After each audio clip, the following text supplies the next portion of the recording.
நாளைக்கு தை மாதத்தில் வரக்கூடிய அற்புத திருநாள் தைப்பூச திருநாள். இந்த நாளில் நம்ம முருகப்பெருமானை வணங்குவது மிக சிறப்பான ஒரு பலனை தரும். பார்வதி தாயார் முருகப்பெருமானுக்கு அசுரர்களை வெல்ல பராக்கிரம சக்தியை ஒன்றிணைத்து உருவாக்கப்பட்ட ஆயுதமே இந்த வேல்.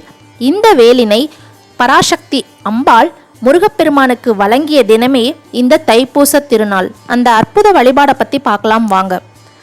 அதிகாலையில் நேரமாக எழுந்து முருகப்பெருமான் படத்தின் முன் 2 நெய் தீபம் ஏற்றி விடுங்கள். பிரசாதமாக வாழைப்பழம், அதுவும் செவ்வாழைப்பழம் இருந்தால் மிகச் சிறப்பு. இதனுடன் வேல் இருந்தால் அந்த வேலையும் வைத்து வணங்கலாம். முடிந்த அளவு அந்த வேலுக்கு பால் அபிஷேகம் செய்தால் இன்னும் சிறப்பு. இம்மாதிரியான சிறப்பு வாய்ந்த இந்த தைப்பூச திருநாளில் முருகப்பெருமானையும் அவருடைய காக்கும் வேலையும் நாம் வழிபடுவதால் நம்முடைய துன்பங்கள் யாவும் தீயினில் போட்ட தூசாய் பறந்து போகும் என்பதில் துளியளவும் சந்தேகமில்லை. இதோடவே சேர்த்து இன்னொரு முக்கியமான விஷயம் இருக்குங்க. அது என்னன்னா, நாளைக்கு வேல் மாறல் அப்படிங்கிற ஒரு பதிகம் இருக்கு. அந்த பதிகத்தை நீங்க டிவியில போட்டு விட்டு அதை நீங்க கேட்கலாம்.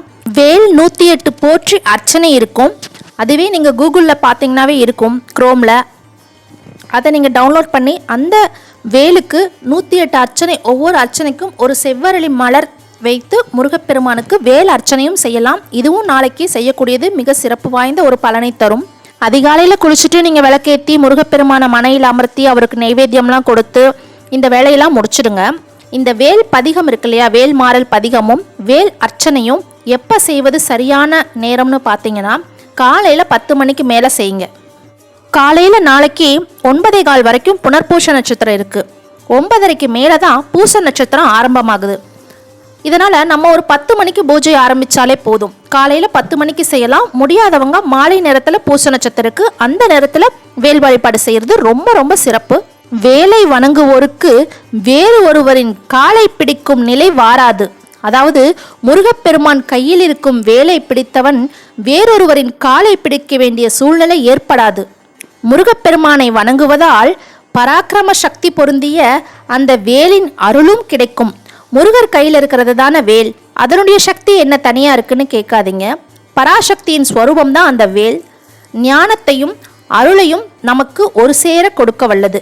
வறுமை நீங்கும், பொருளாதாரம் சார்ந்த பிரச்சனைகள் அனைத்தும் சரியாகும். வேலை நமக்கு பிடித்தமான வேலை அமையும், அதில் நல்ல வருமானமும் கிட்டும். பில்லி சூனியம் ஏவல் போன்ற தீய சக்திகளை அறவே அண்டவிடாது இந்த வேல் வழிபாடு.